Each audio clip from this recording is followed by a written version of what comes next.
Buenos días a todos. Qué gusto tenerlos nuevamente el día de hoy. Hoy nos acompaña nuestro buen amigo desde México, Carlos García. A mí me gusta, siempre voy a hacer esta broma, Carlos, así que me vas a perdonar, pero a mí siempre me gusta decir que Uber es justamente la antítesis de lo que nuestros papás nos decían de chiquitos. Nunca te subas en el carro de un extraño. Pero la tecnología y la confianza que desarrolló Uber dentro de este sistema, pues nos hizo dar la vuelta a eso y confiar. Yo creo que más allá que en las personas, confiar en la aplicación, porque la aplicación es justamente la que nos genera. Yo creo que no nos subiríamos en el carro de un extraño jamás, pero si es de Uber, sí nos subimos. Muchas gracias por esa introducción, mi querido Pablo, y un gusto estar hoy con ustedes. Y para tranquilidad de sus papás, no se están subiendo con un extraño. Afortunadamente, hoy por hoy la aplicación ya permite que tú reconozcas perfectamente quién es el conductor, la placa, el auto, y justamente esa es la tendencia, dejar a los usuarios, a los papás de los usuarios también muy tranquilos de que la persona que está tomando el viaje no está haciendo no está conduciendo el auto un extraño, sino una persona que se puede identificar. No, buenísimo, buenísimo. No, yo creo que el modelo de Uber cambió al mundo, definitivamente en ese sentido. Pues Carlos, permíteme presentarte con nuestros invitados del día de hoy, por favor. Carlos García Jiménez es un especialista en ética y compliance. Es hoy por hoy el director de ética y compliance para Latinoamérica de Uber, desde abril del 2019. Carlos es el responsable de impulsar una cultura de ética y cumplimiento, de compliance, precisamente basada en valores en toda la región, así como una visión de compliance que representa una ventaja competitiva, con el objetivo de promover una cultura de alta integridad y proporcionar orientación práctica que permita un crecimiento empresarial sostenido. Antes de unirse a Uber, Carlos trabajó para el TE Connectivity Limited como Compliance Council Americas desde el 2013 y hasta en marzo de 2019, donde pues, se integró posteriormente a Uber. Su experiencia anterior fue como director ejecutivo de Compliance y Ethics para la región Intercon para Bristol Myers Squibb, antes BNS. Carlos trabajó más de 10 años en varios cargos legales y gubernamentales en México. Carlos es maestro de Derecho Corporativo por la Universidad Panamericana de México y candidato al grado de doctor en Derecho. Carlos también posee la certificación en Ética y Cumplimiento de INSEAD Francia y completó un programa de negocios en el Instituto Panamericano de Alta Dirección de Empresas, IPADE. Así que Carlos, bienvenido. Qué Muchas gusto. gracias. Al Bienvenido contrario, oficialmente, ¿verdad? oficialmente, claro, y al contrario, el gusto es todo mío. La verdad, quiero felicitarlos por esta iniciativa, mi querido Pablo, y sobre todo por ponerlo un viernes tan temprano, 7:30 de la mañana para algunos países. Realmente es toda una hazaña llegar el viernes a esta hora y empezar con una plática que yo le vemos así, como una charla entre amigos de compliance, un cafecito, pero sobre todo el disparador del fin de semana. Así que qué mejor forma que empezarla con una charla entre amigos. Mira, acá tenemos también el Ahí tuyo. tenés el tuyo. Bueno, el mío no se vio. Pues bueno, pues Carlos, mira, una de las cosas que creo que vale mucho la pena es poder platicar un poquito, por eso empecé con esa anécdota que me gusta hacer, pero ya entrando en serio en la historia de Uber, yo creo que merece mucho la pena hablar un poco de ello.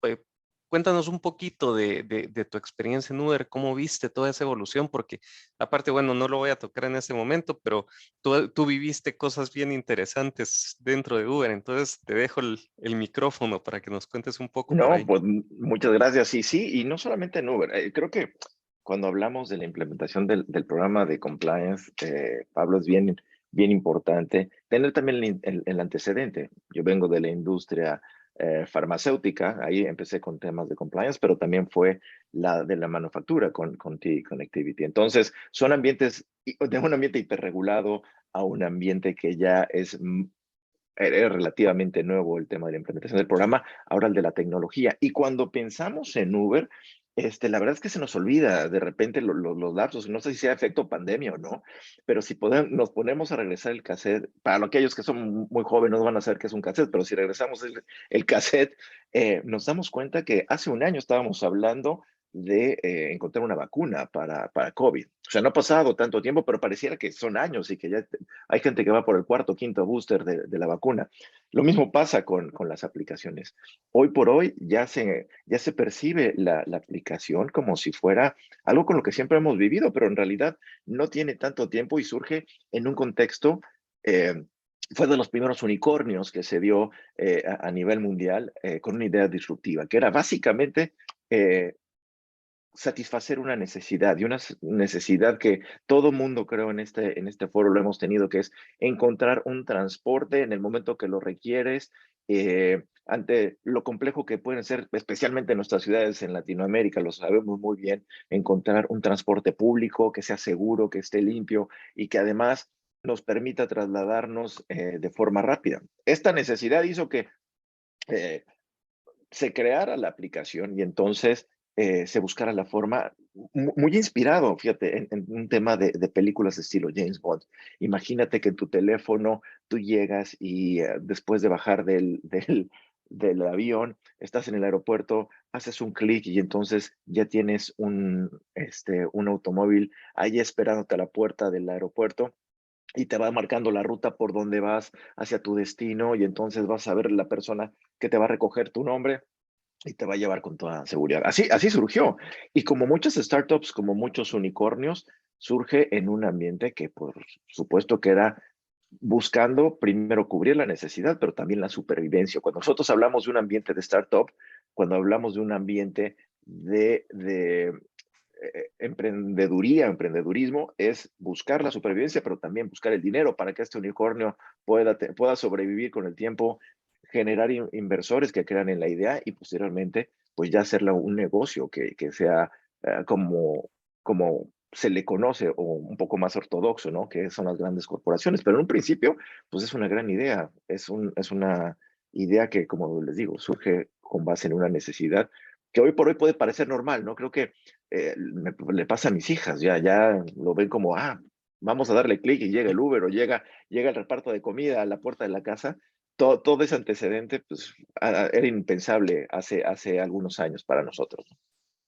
No, pues buenísimo. Pues mira, y hablando del tema de, ya que hablabas del tema de unicornio, el tema de los cambios, las transformaciones, realmente hablar de Uber, pues fue pasar de un tema privado a pasar de un tema público.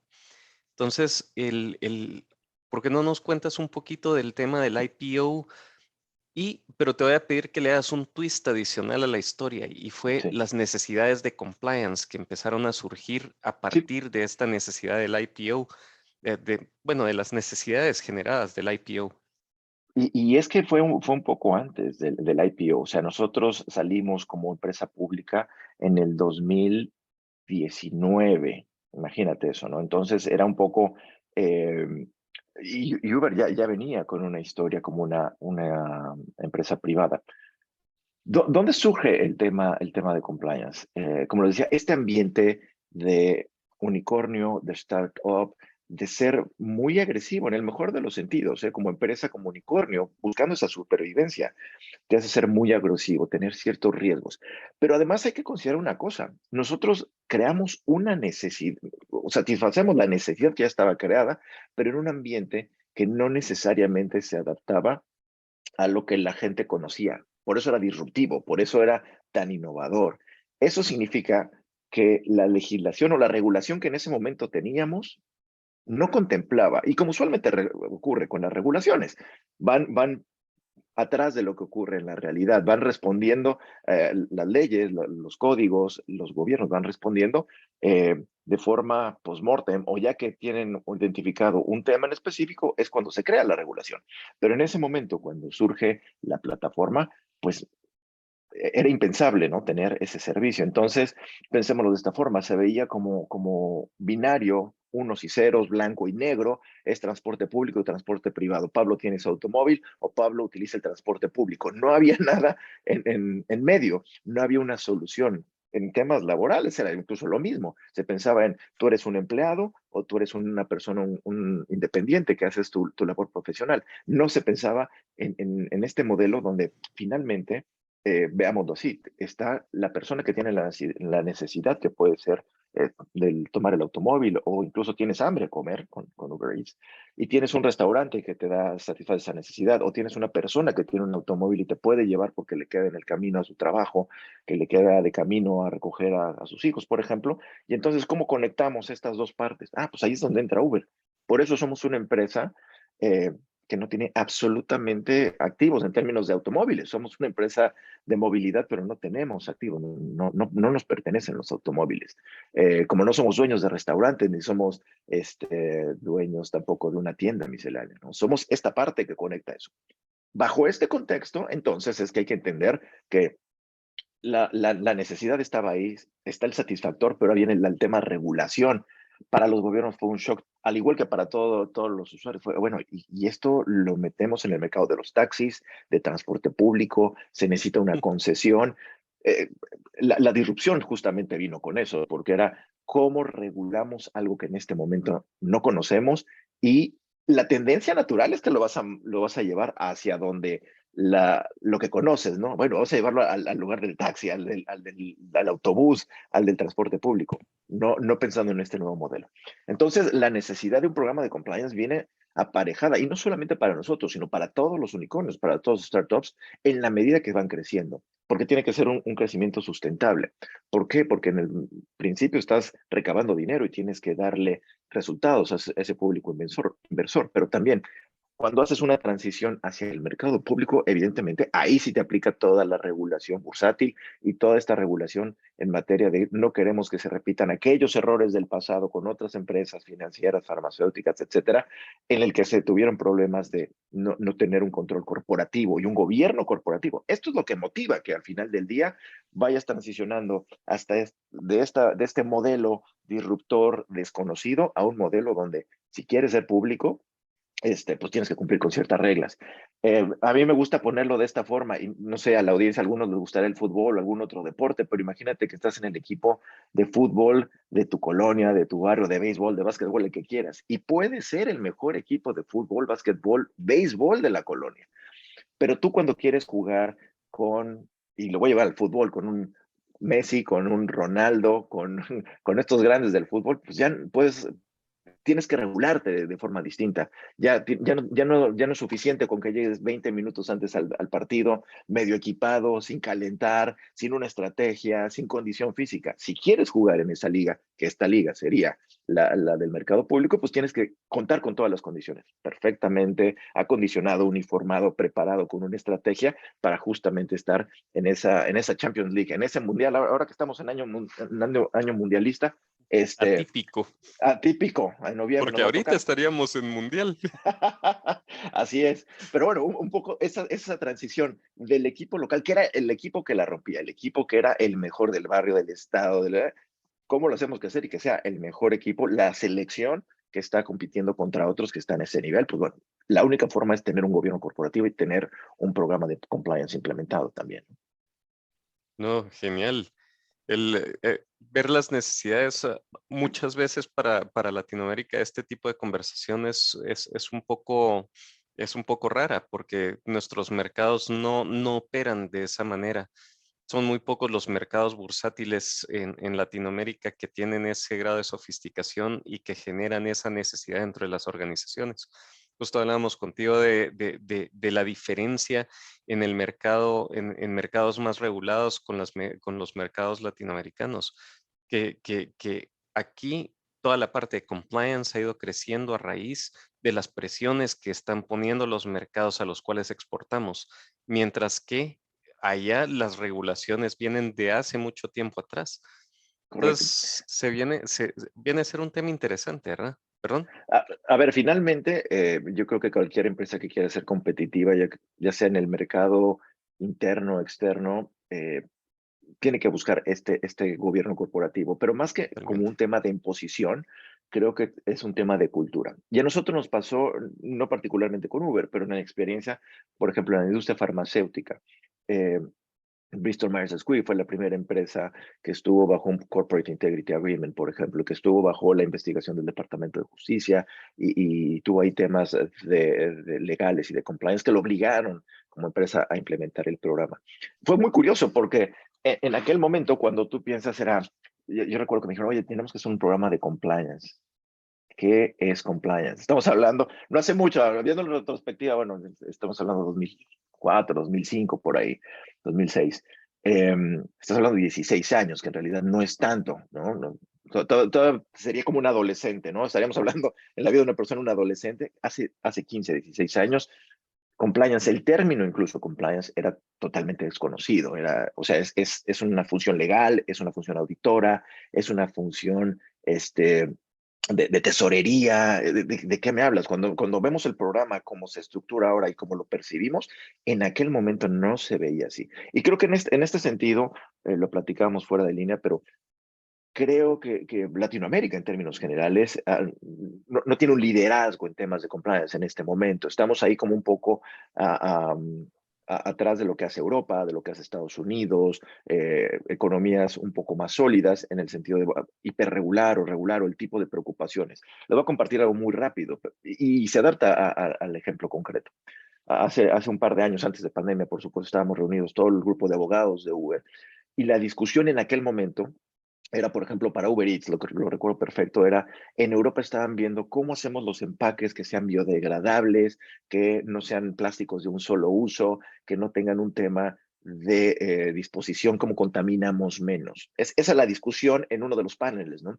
Y la mesa de Latinoamérica, en ese punto en particular, viendo el tema de Uber Eats, era, oigan, tenemos un tema de movilidad muy fuerte en América Central, sobre todo. Entonces tenemos gente que está migrando de un lugar a otro y que encuentra en Uber Eats la forma de trabajo. Pero el problema, fíjense nada más la diferencia, el problema para nosotros en aquel momento era que el primer pedido que se hacía de Uber Eats en el día regularmente no llegaba al consumidor, al que lo solicitaba.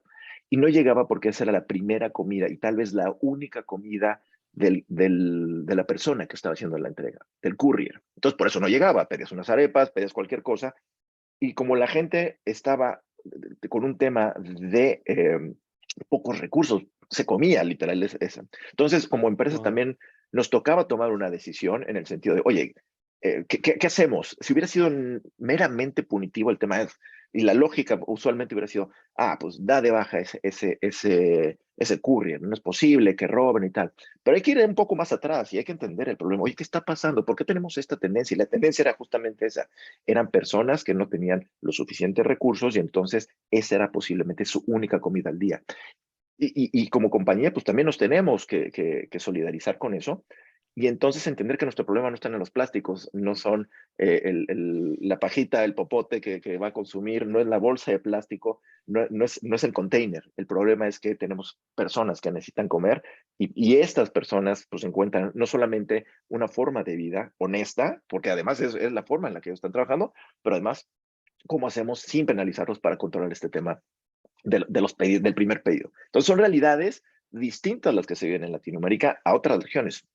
No es mejor, no es peor, simplemente es distinta y en función de eso es que tenemos que nosotros adaptar nuestro programa de compliance. Cuando lo vemos de esa forma, no podemos ser tan legalistas, sobre todo cuando estamos pensando en innovación. Cuando estamos pensando en innovación, de repente, pues muchas de las veces el trabajo es bien interesante porque tenemos que salir de la caja, tenemos que salir de lo que ya está establecido. En ambientes hiperregulados como el farmacéutico, el financiero, posiblemente es un poco más fácil porque ya tenemos estos lineamientos y por ahí es bien frecuente. Los que trabajamos en esto de compliance no me dejarán mentir, es financiero, no, ya sabemos todos los reportes que tienen que llenar, todos los formatos, todo el Know Your Customer.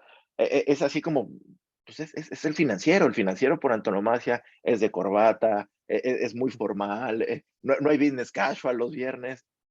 Cuando te mueves a otro ambiente, a implementar el programa de compliance, entonces te encuentras que hay gente en flip-flops, en shorts, en sneakers, usando Macs, rastas y hoodies por toda la oficina, y ese es el ambiente que se desarrolla. Pero ese ambiente también nos ayuda a ser mucho más creativos en la forma en la que implementamos el programa de compliance. Entonces, volviendo a tu pregunta, a tu comentario, es justamente eso. Tenemos que adaptar el programa pero no solamente como followers de esa tendencia que tiene Estados Unidos o que tiene Europa, sino cómo hacemos tendencia y cómo adaptamos los programas a la realidad de Latinoamérica, ¿no?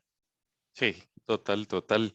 Pues mira, y el reto, y hablando de retos, el reto que se tuvo en esa transición de privado a IPO, aparte de todo, les agarró a media pandemia. Pues tal Eh, cual.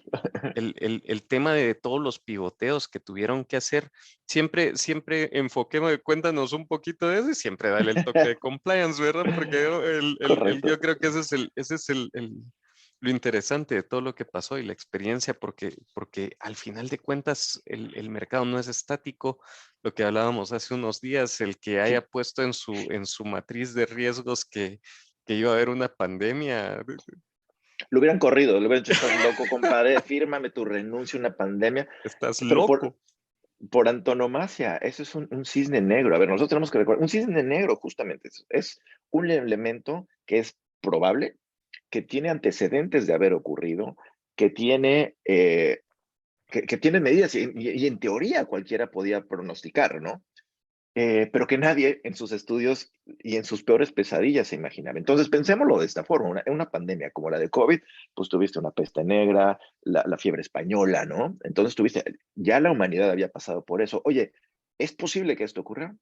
Pues sí, tendría que salir algo muy mal para que fuera un virus altamente contagioso que afectara a todo mundo a nivel global. Pues eso es un cisne negro y nosotros nos sacamos el cisne negro de este siglo, ¿no?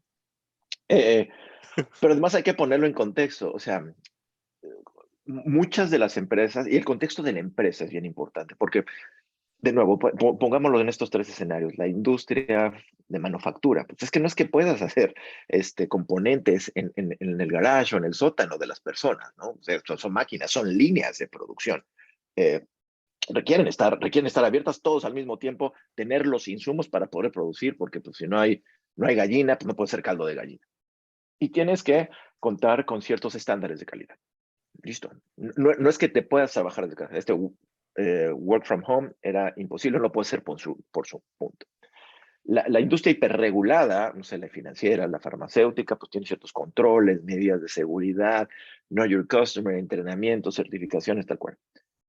Cuando vemos estas dos industrias, era complicado, pero cuando vemos la industria donde nosotros estamos, para darles un dato muy sencillo, nosotros debemos estar entre los 25 a 30 años, más o menos es el promedio de empleados que tenemos en Latinoamérica, con lo cual yo estoy muy por afuera de ese promedio, ¿no?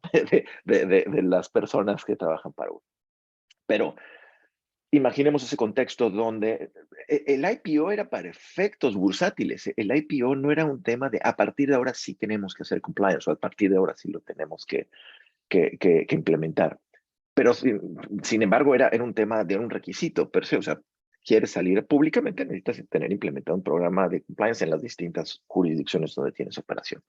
Eh, pero cuando lo ponemos en el contexto de Uber, eran personas, o son personas muy jóvenes, posiblemente nosotros tenemos una característica que es traer a gente que es muy inteligente, son unos genios y que son especialistas en este tema.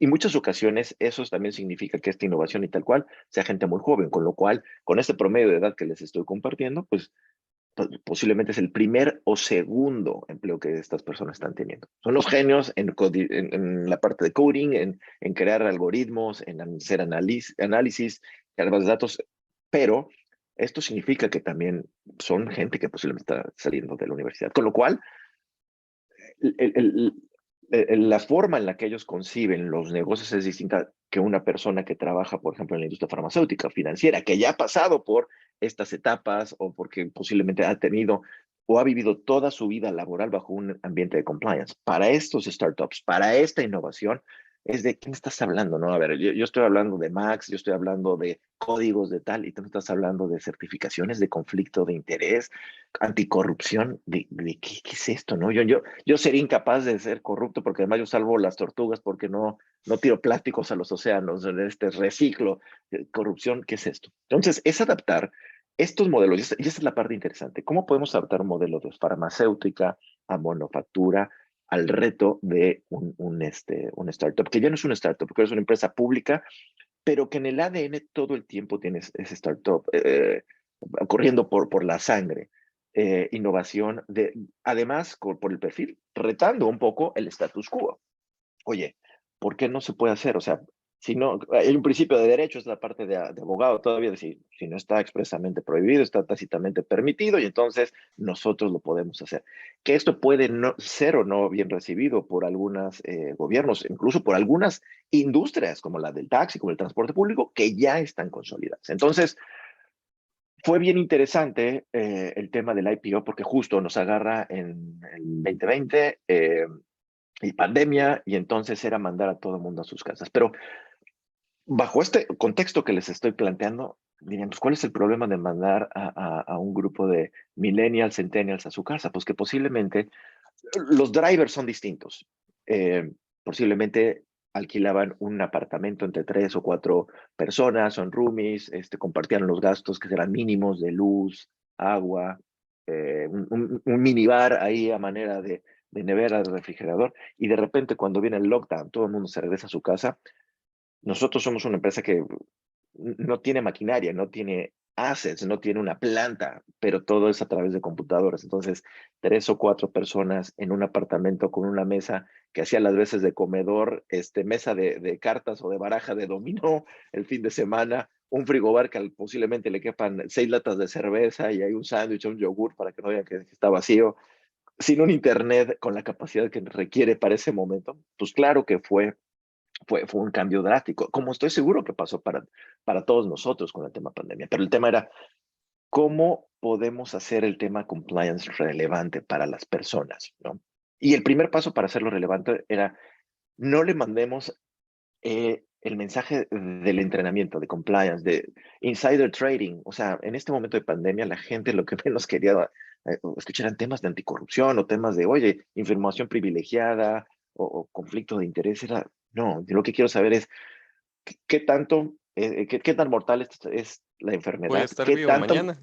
exacto, qué tanto va a afectar, qué medidas tengo que tomar para que no me enferme, para no enfermar a los míos. No puedo salir, y a mí que soy millennial, me gusta viajar, me gusta conocer y estar un día en un lado, en otro tal.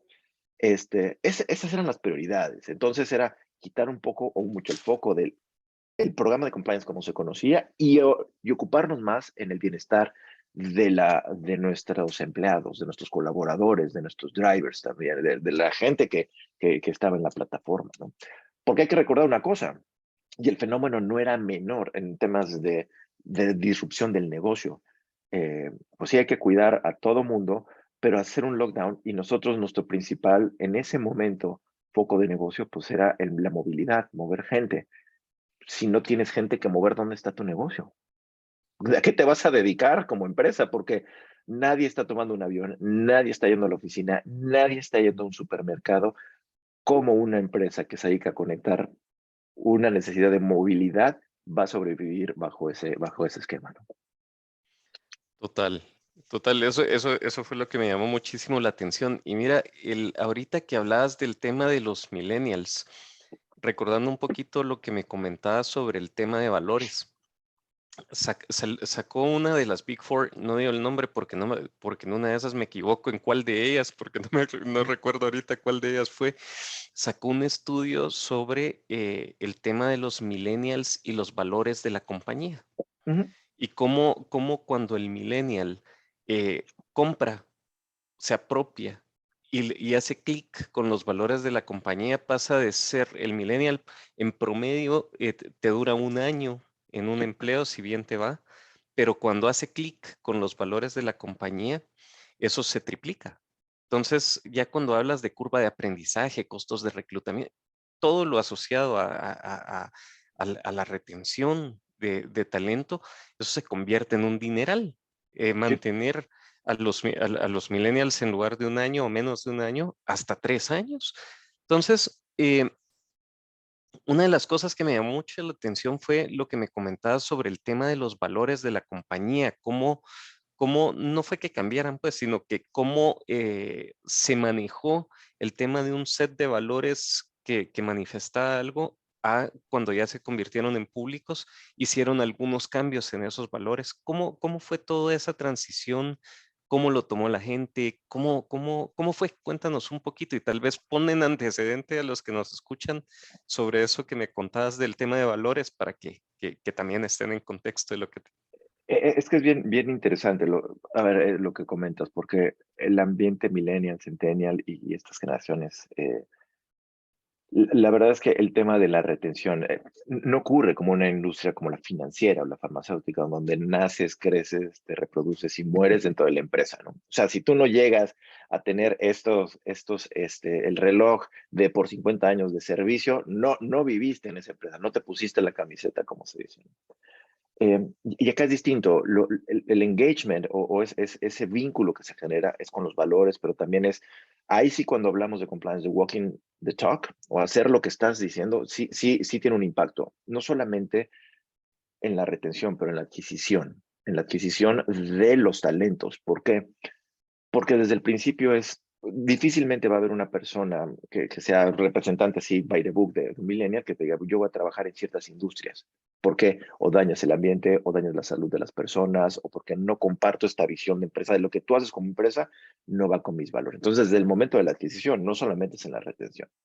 Ahora, los motivadores o la forma en que las personas hacen esta conexión fue perfecto con la pandemia, la oportunidad para nosotros para demostrar, no a través de un entrenamiento, sino a través de lo que hacíamos como compañía. Cuando nosotros decimos, estamos comprometidos con la sociedad, por ejemplo, teníamos un commitment de que, por ejemplo, el personal de salud tenía viajes gratis porque no había transporte público tampoco, entonces los automóviles eran un problema. Las personas en algunos países de Latinoamérica y a nivel mundial, lo que hicimos fue las personas de los centros de salud son médicos, tienen viajes gratis para ir y moverse y que atiendan a las personas, porque ellos eran los únicos que estaban moviéndose a los hospitales, a los centros de salud, ¿no? Donativos para los drivers, por ejemplo, fue el tema de cubrebocas, gel, en ese momento todavía estaba en el tema de la sanitización, etcétera, los automóviles, recomendaciones, algunas medidas adicionales, ¿no? Todo esto nos ayuda a hacer ese vínculo o identificar a ver, no es algo que está en tu código de conducta, es algo que tú estás viendo que la empresa, sin ningún tipo a ver, no hay ningún commitment, no hay ningún attachment a esto que le estamos dando, es un compromiso de tener que regresar a la sociedad, ¿no? Entonces, automáticamente eso es un clic. Pero la otra cuestión que nos dimos cuenta es que los ciclos se achatan, se achatan necesariamente por la pandemia. Regularmente creo que nosotros, todos los que estamos acá, hacemos una planeación de nuestro programa de compliance en función anual, ¿no? Decimos, oye, ¿qué voy a hacer durante el año? Vamos a ver, el 1, 3, 5 años, usualmente, ¿no? Es el corto, mediano y largo plazo, estamos pensando 5 años. Hay tal nivel, derivado de pandemia, hay tal nivel de rotación en todas las empresas que tu programa no puede ser de unos 3 y 5 años. Eh, Esto requiere estuvimos 2 años en trabajando remoto, ¿no? Para cerrarlo en números gruesos, y no está terminado, pero al menos ha bajado, ¿no? 2 años. Esto significa que tuviste personas que entraron a tu organización, no conocieron a su equipo, no conocieron sus instalaciones, no conocieron su programa, y entonces estás conviendo que tomen el Zoom, el entrenamiento online, esta forma de refrescarles el programa de compliance 2 años después. Evidentemente va a haber una disfunción en temas de compliance, va a haber un backlog necesario. Y eso te obliga a que en lugar de planear para 1, 3 y 5, tengas que planear para 3, 6 meses y un año, Meses, sí. ¿no? Y tu programa se debe ajustar en esos mismos periodos, porque para cuando tú alcances tu primer año corto, has tenido gente que está libre pastoreo, que no entiende bien de qué va el tema de compliance y que posiblemente después de ese año, bajo este contexto, ni siquiera vuelva a trabajar para tu empresa porque ya se movió a otro lado. Entonces, se achatan la curva de aprendizaje, se achatan los tiempos de compliance, pero eso es algo que nosotros aprendimos también como parte del negocio. Y regresando a tu pregunta de los valores cambiaron el año pasado. Hubo una discusión, oye, estos son valores o son statements o qué reflejan la identidad de compañía. Entonces quisimos mantener esta identidad de ADN de startup, pero a la vez también muy enfocado en cuáles son las aspiraciones, porque cuando piensas en startup, ¿cómo nació? Es muévete como James Bond en un teléfono y hoy tienes negocio de movilidad, pero tienes delivery, pero tienes supermercado, pero tienes una serie de productos, tenemos carga, ¿no? También. En algún momento tuvimos bicicletas y scooters, entonces tienes tantos productos que no puedes encasillar los valores únicamente a movilidad, tiene que ser mucho más extenso el abanico que estás contemplando. ¿Cómo fue recibido?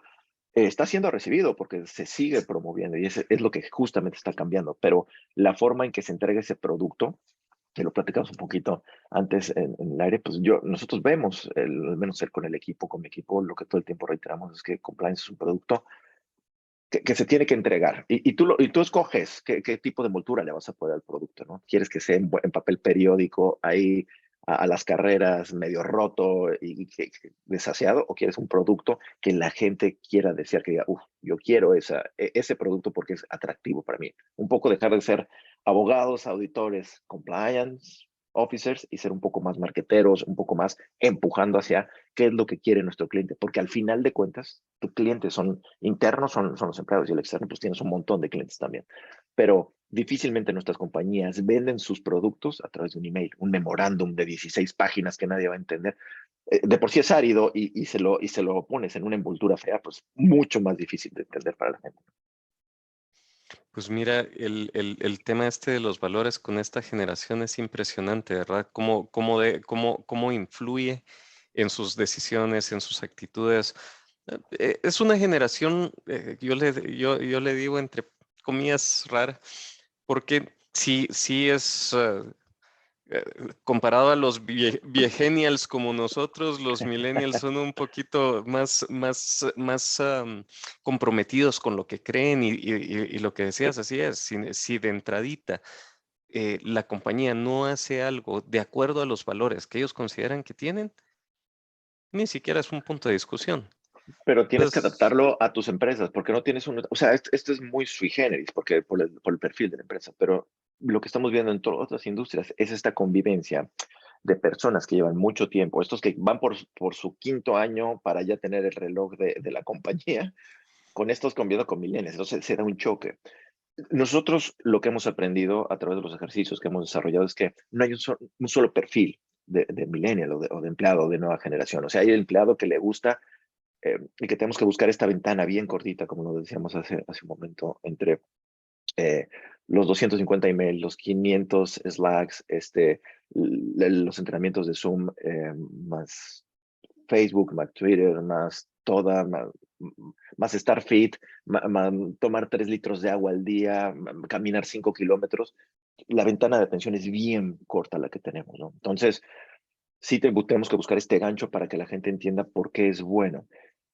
Y esto se va en distintas avenidas. La comunicación de temas de compliance tiene que ir en una avenida, 3 carriles, usualmente así lo pongo, son 3 carriles. El carril de baja es el compliance como lo solíamos hacer, ¿no? Con este entrenamiento online, posiblemente, con este correo, este recordatorio de si no ocurre esto, ¿no? Este es el carril de baja. ¿Y por qué es de baja? Porque son aquellas cosas que son esenciales, pero que no necesariamente son consumidas con la misma velocidad. No, ahí lo tenemos, es para cumplir de repente el requisito corporativo, pero no necesariamente es el producto más deseado por la gente. El carril del medio, el carril de media velocidad es, oye, es importante, pero te lo voy a dar un poquito más rápido, más digerible. Y entonces ahí te permite explorar un poquito más, oye, ¿es necesario un correo o te lo puedo contestar por Slack o te lo puedo contestar por un WhatsApp o por un canal que no necesariamente es como lo teníamos pensado, ¿no?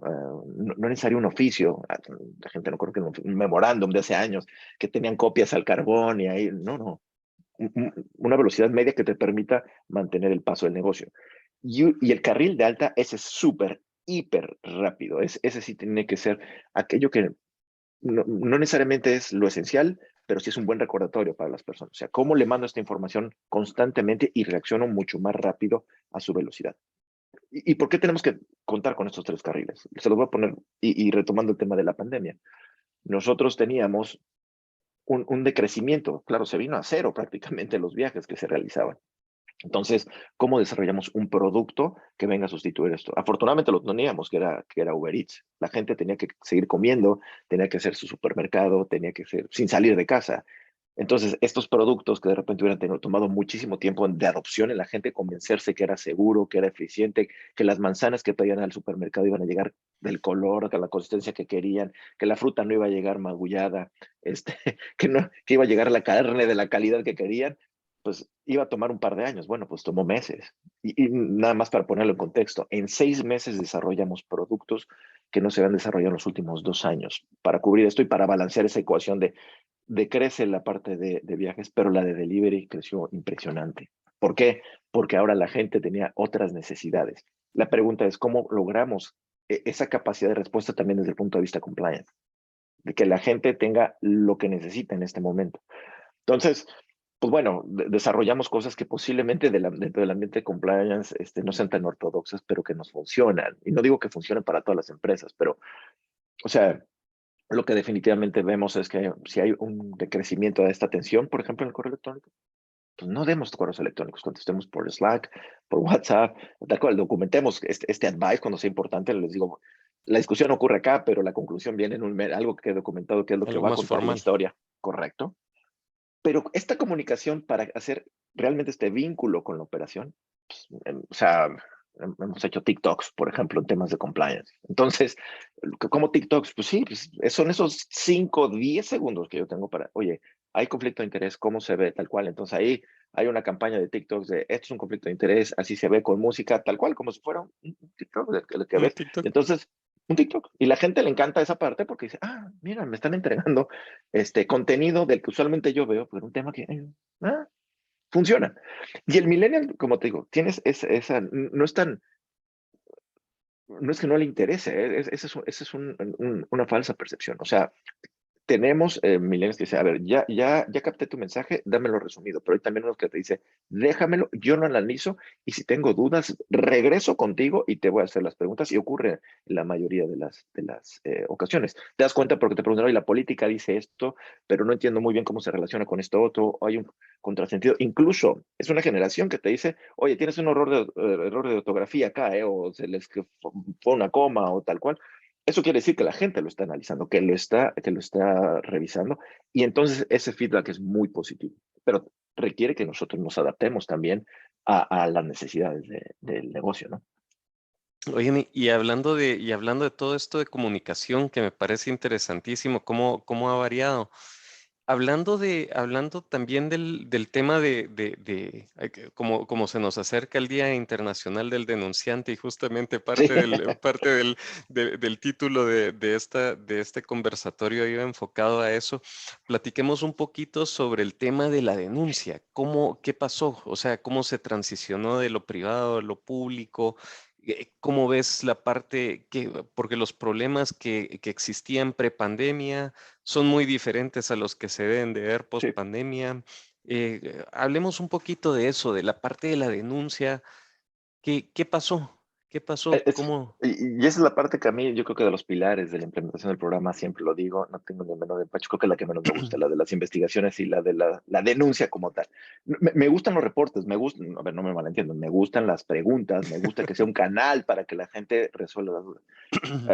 Esta parte de policía, bueno, policía malo de repente es la que no me gusta tanto, pero a ver, bajo el contexto de pandemia, las necesidades cambiaron, entonces, a ver, tenías un tema de repente revisión regular de gastos, ¿no? Porque la gente viaja y la gente se mueve y no falta el que se vuelve loco y carga la tarjeta corporativa algo indebido, que está por ahí haciendo algo que no debería ser en temas de viaje. Pues tenías viaje cero, entonces se convierte en una parte irrelevante para tu risk assessment, ¿no?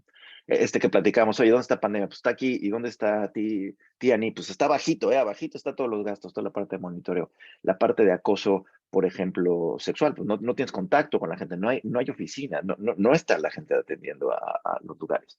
¿Cuáles fueron los retos? Creo que los retos fueron sobre todo en data privacy y cómo poder mantener la información confidencial, porque de nuevo, en este contexto de personas compartiendo un mismo espacio. Ese departamento del que hablábamos, ese apartamento, pues tienes otras 4 personas, 4 pantallas abiertas y de repente, pues la información de uno que puede ser sensible la está viendo el otro porque estás codo con codo. No hay a dónde hacerse en ese apartamento que es bien pequeñito.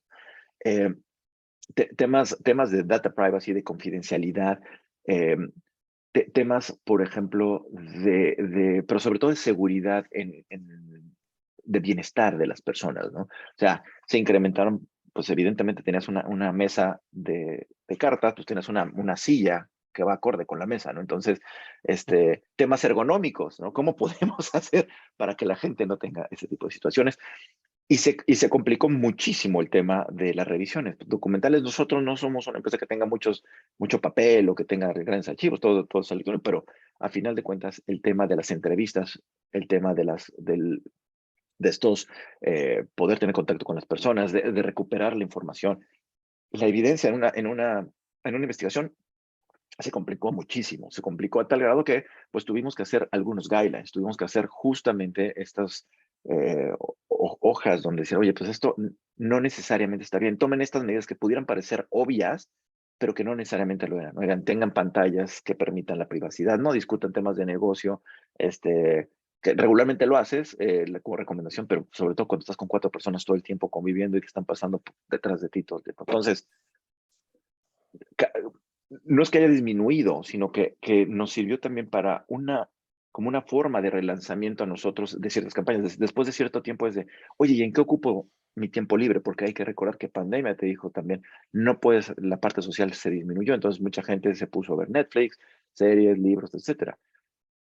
Ahí nos sirvió a nosotros como para un refuerzo de ciertos aspectos y entonces empezamos a ver un incremento, por ejemplo, en las dudas de conflictos de interés, por decir tal, ¿no? Porque, oye, yo tengo esta empresa, bajo este ambiente de startup, muchos de nuestros empleados tienen esta cosquilla, ¿no? De emprender, de tener su propia aplicación, de ser el próximo Uber. Entonces, ahí fue cuando nosotros encontramos una ventana de oportunidad hacia ese lado, ¿no?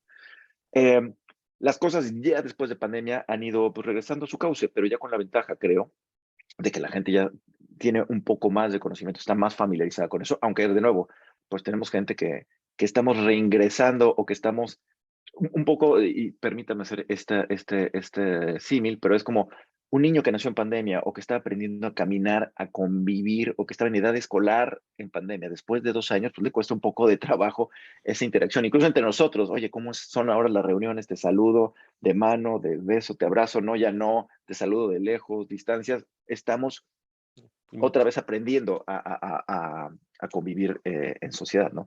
Y eso se ve en la parte de investigaciones, ¿no? La parte de investigaciones es reforzar lo importante y que la gente empiece a identificar cuáles son aquellos patrones que me afectan a mí personalmente, pero cuáles afectan a la compañía y cuáles son esas tendencias que nos ayudan a identificar el riesgo.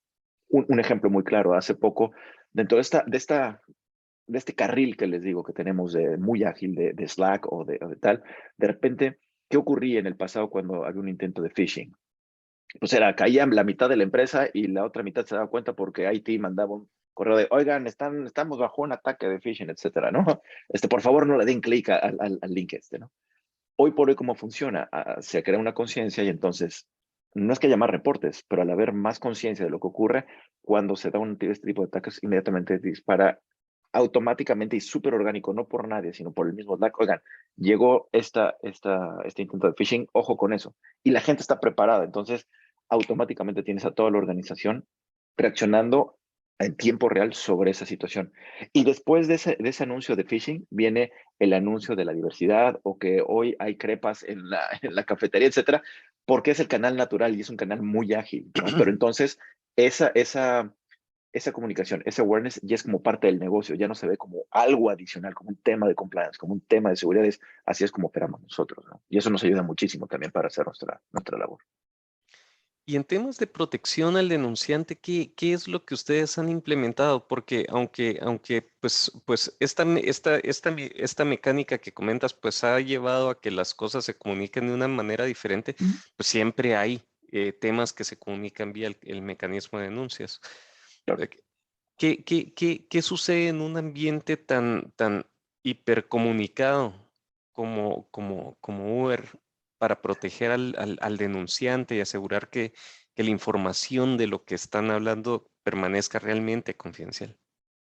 A ver, es esta parte, esta canal de baja velocidad que decía, es la parte que nos obligan a tener, que es un requerimiento tener ese canal y que funciona para efectos documental y corporativo, ¿no? Para tener un repositorio y aprender de él, ¿no? También. Pero es que es una cultura en la que a la gente, a diferencia de otras industrias, a la gente no le da miedo decir lo que pasa o no, no hay un, esta parte de jerarquías o de usted no puede ver 3 niveles para arriba, no me vea a los ojos que yo soy su jefe. Esta parte no existe acá. Es un día a día. Entonces, cuando eso ocurre regularmente, hay una conversación ahí, ¿no? "Oh, esa parte no me gustó, esta parte no me siento cómodo o cómoda, esta parte no está acorde, sin ningún tipo de impedimento, ¿no? Ahora, cuando las cosas, evidentemente, hay cosas que van a ir escalando y hay cosas que tenemos que seguir trabajando, como es el tema de, primero que la gente no sienta este temor, que te digo, es muy bajo, al menos la percepción en Latinoamérica para nosotros es muy bajo porque somos muy vocales, es muy directo, cuando algo no les parece, ahí va, compa, y te lo manda. Eh, pero sí buscando también la protección o que quede claro qué tipo de situaciones se deben de reportar, ¿no? Porque es muy fácil caer en, oh, no me gustó cómo quedaron las malteadas el día de hoy en la cafetería. Listo, esto no pertenece a este bucket, ¿no? Esto va por acá. Pero es un tema más como de encasillar o como saber distinguir qué es lo que se reporta a través de la línea. Hay por supuesto, una política de cero tolerancia a la represalia y hay una política de confidencialidad, ¿no? En la medida que esto se mantenga confidencial, pero además por las partes, ¿no? Entonces, un poco reforzar, hay cuestiones que no se deben hipercomunicar porque podrían entorpecer la investigación o podrían investigar, encontrar la verdad. Eh, pero no es un tema en este momento, creo. O sea, esto el tema de, y nosotros lo apoyamos y lo promovemos constantemente. Una de nuestras campañas justamente es Stand Up, Speak Up, que es, si lo ves, repórtalo. Y no necesariamente al canal. O sea, creemos que también hay un empowerment hacia los managers, los primeros, porque es imposible que los recursos que tenemos asignados para todos los empleados a nivel Latinoamérica pues, estemos atrás de todos, ¿no? Entonces, el empowerment de esos managers, el manager tiene un compromiso también de ser la primera fuente de dirección, de cuál es la política, qué es lo que se debe hacer, ese es el manager directo de la persona, el supervisor. Hay grado de escalación, evidentemente, pero también que se mantenga esta relación. Y tenemos ahí un par de programas donde se discuten de forma proactiva casos reales, aunque sanitizados, que ayudan también a esa discusión, que sea algo normal. Y entonces, oye, vamos a tomarnos un café y con el grupo pues, se tiene esta discusión ahí mientras se toma el café, que no te tomas más de 20 minutos, pero entonces lo hace mucho más natural, mucho más orgánico, mucho más normal. Esa mecánica es súper efectiva. Me parece, Sí, es de las mecánicas que más me gusta y me parece interesante. Pues Carlos, estamos a 3 minutos de finalizar. ¿Quisieras hacer algún mensaje de cierre sobre todo lo que hemos platicado? claro que sí. Y pues primeramente, pues de nuevo, agradecerles por la invitación. Soy un convencido, como les decía, que a diferencia de otras materias, los temas de ética y compliance, entre más se comunican, se compartan, entre más nosotros nos ayudemos, a diferencia de los temas comerciales, estrategias o ventas, esto sí genera un círculo virtuoso, ¿no? Que nos permita a todos estar en un piso parejo de autorregulación, primero de que las industrias, las empresas somos lo suficientemente maduras como para autorregularnos y saber dónde están los límites y respetar esos límites, ¿no? Segundo, este tipo de intercambio nos permite también posicionar a Latinoamérica eh, poco a poco como una fuente también de mejores prácticas y como un líder en ciertos temas, como lo puede ser Europa o como lo puede ser Estados Unidos de repente, ¿no? Eh, Creo que nosotros tenemos una realidad también distinta, eh, pero que nos hace falta llegar ahí, o sea, tener más literatura, más reportes, más información, no ajustando lo que ya conocemos de otras regiones, sino generándolo en Latinoamérica. Entonces, en la medida que se den estos diálogos, estas invitaciones, creo que es maravilloso y pues de nuevo, muchas gracias, siempre abierto a poder colaborar pues de nuevo, lo que se les ofrezca, estamos a la hora. Gracias, Carlos. Sí, me gustó mucho lo que decías de posicionar a Latinoamérica. De hecho, nuestra misión como compañía es hacer de Latinoamérica una coordenada ética para hacer negocios con el mundo. Tal cual. Entonces, este tipo de actividades son justamente parte de lo que lo fortalece. De acuerdo. a todos nuestros invitados, pues les agradeceré que puedan hacer la evaluación del evento, que nos puedan calificar y poder poner sus comentarios. Y también a seguirnos en las redes sociales. Dentro de algunas horas ya estará subido también el video de Carlos dentro de nuestro canal de YouTube para que puedan también revisarlo y tomar todas las ideas buenas que nos dio. Yo creo que hay muchísimos puntos y tips que dejó en el ambiente Carlos que nos pueden ayudar a fortalecer nuestros programas de cumplimiento y de denuncias. Así que, Carlos, no me queda más Pablo. que agradecerte de todo corazón tu presencia. Hoy es el Día del Padre en Guatemala, así que te deseo muy feliz Día del Pues Padre. muchas gracias, muy feliz Día del Padre también para todos los, para todos los papás que estuvieron hoy con nosotros. El domingo Sí, se celebra acá, entonces pues también justo a tiempo. sí, sí, sí, en Colombia también. Bueno, casi toda Sudamérica se Sí. celebra el domingo también el Día del Padre, así que a todos nuestros asistentes que son papás y que están en Sudamérica, muy feliz Día del Padre. Muchísimas Y, gracias. y bueno, no me queda Muy más buen fin que de volver a semana. Un decir abrazo. gracias y muy feliz fin de semana para todos. Gracias, hasta luego. Bye.